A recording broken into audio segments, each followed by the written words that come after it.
thinking about the end right at the beginning, you are more likely going to have the exact same year you had last year.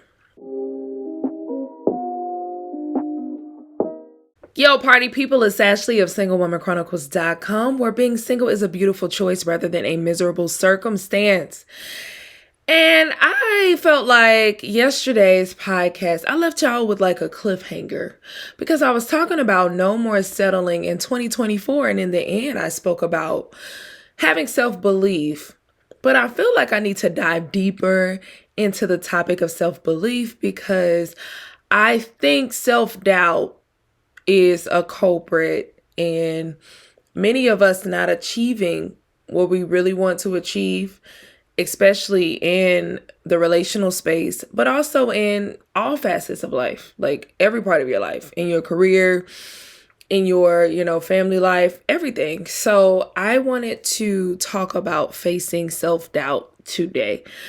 So we love to create New Year's resolutions, but I feel like sometimes we don't allow for necessary endings in order to have new beginnings.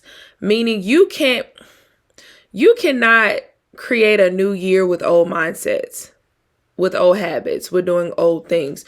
You have to develop new ways of thinking. You have to come from a new point of view, from a new perspective, from a new way of doing things in order for things to change.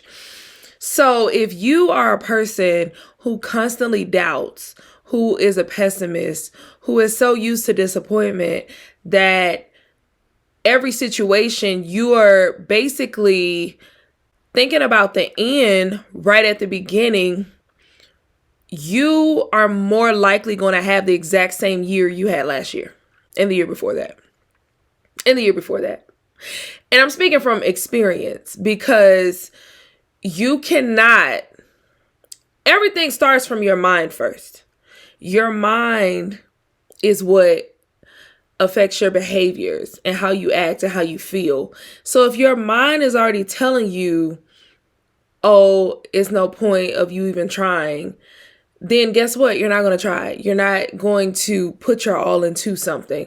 I was reading scripture today. I don't know exactly what the scripture is, but it was talking about everyone has to run a race, but run the race in a way where you win. Don't just run the race, run like you expect to win. And self-doubt is the type of thing that will keep you from running like you expect to win. Like it's just that simple. So I really want you to face self-doubt. One of the best ways to face self-doubt, of course, is to recognize that you doubt yourself, but then also to uproot the things and the thoughts that make you doubt that make you doubt yourself. I don't know why I'm stuttering. But so for example, I went through a season where I was depressed, I was bitter, I was discouraged, like all of those things compounded on one another. And it was basically because I felt like my life was just filled with disappointment after disappointment after disappointment after disappointment. Like I put my all into a thing, but it just didn't meet my expectations. And that's what disappointment is. It's when you expect something, but the reality of that expectation falls short. So, for example, if you get a birthday card and you expect $50 to be in there, but you open it and it's no money in there, you're going to be disappointed. Like, you know what I mean? So it's really hard recovering from disappointment. And it can form this kind of like guard, which makes you feel like there's no point in hoping, there's no point in believing for better, because the opposite of doubt is confidence, trust, belief. Confidence that you can do it, trust that it will work out this time, belief that you have everything it takes right now to do whatever it is you want to do. And me, I'm a finisher. So when I was going through my disappointment stages, like I knew that there was something going on and I had self-doubt because I stopped finishing things. And I pride myself on being a finisher. Like, I'm that girl that when I start something, baby, I'm gonna finish it. Come hell or high water, it's getting finished. Like writing books, creating things, doing fitness challenges, any type of thing, baby, I'm gonna finish. Going to school, we finishing. What are you talking about? We're gonna finish. Like, I wish you would come and tell me that I should quit that thing. I'm going to do it and finish it just because you told me I should quit. Like, that's who I am. So I feel like in order to overcome and face self-doubt, you have to develop a new mindset. And you have to develop a mindset that wants to finish things. You have to finish a thing. And so, everything, when it comes to finishing things, some stuff ain't in your control. Because it just dawned on me that sometimes you want to finish a thing, especially in a relational space. Like as a single woman, you might want to see a relationship through, but the other person may not want that same thing. That's out of your control. But I'm referring to things that you can control. If you can control it and you can see it through, see it through. As long as it's not detrimental to your peace, detrimental to your health, detrimental to your joy at the moment, see it through. Just see it through. Don't doubt yourself. But one activity I do want you to do is I want you to take every self-defeating thought. Take every self-defeating thought that you had in the past 3 to 5 years or in your past lifetime that you've yet to overcome. I want you to write those thoughts down and I want you to cross them out and write a thought opposite of that said thought. Okay? So if the thought is, I can never finish writing this book, I want you to write, this book that I finished writing gonna be the best thing since sliced bread.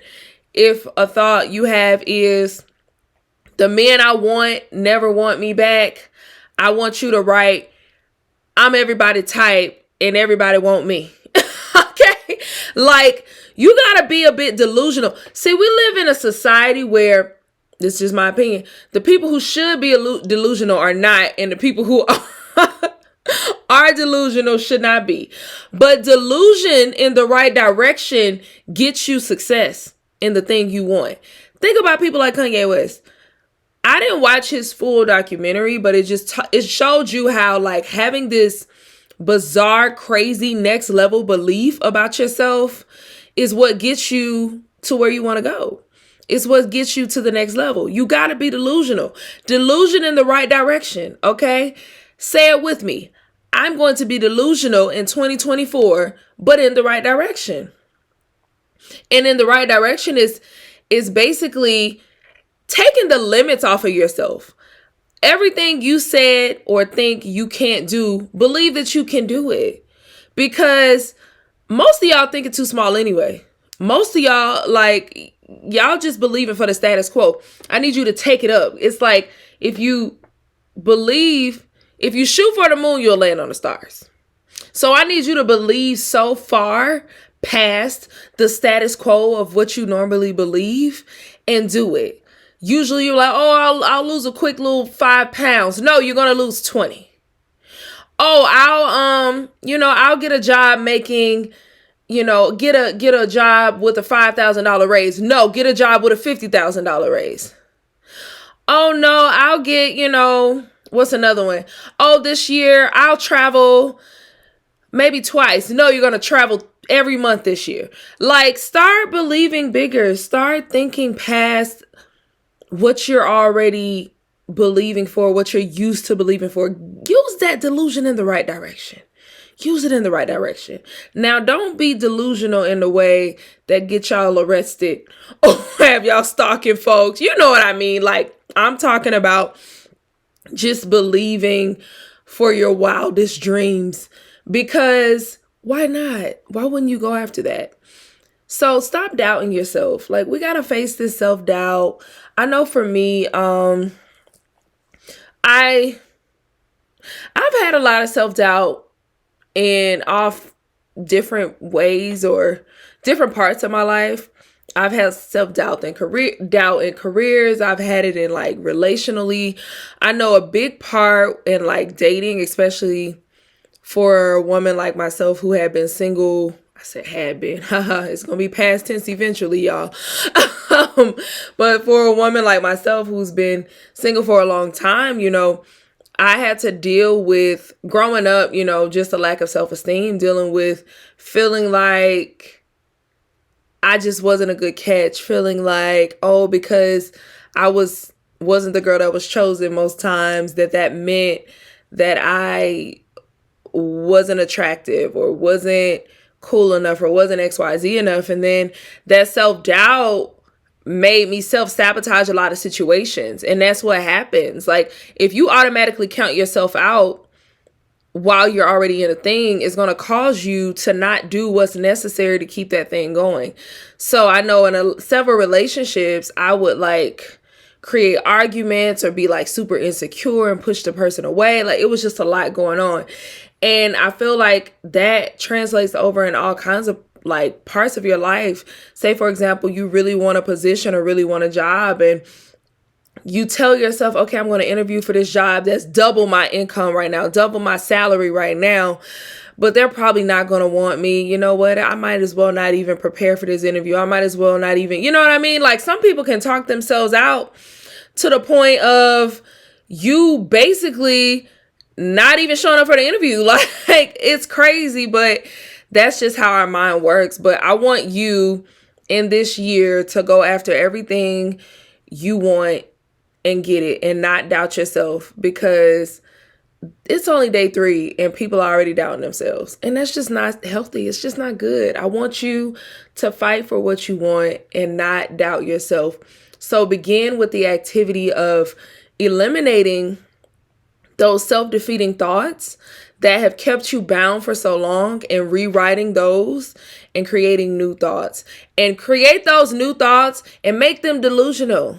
Make them delusional. One of your thoughts could be like, I feel like I'll never get married. Your new thought could be, I'm going to get married. I'm going to meet my husband in a month and get married in 2 months. You know what I mean? Like, what's the point? Like, why? I mean, why not? Why not? Why not? But that's all I got for today. All right, I hope this helps somebody. Bye.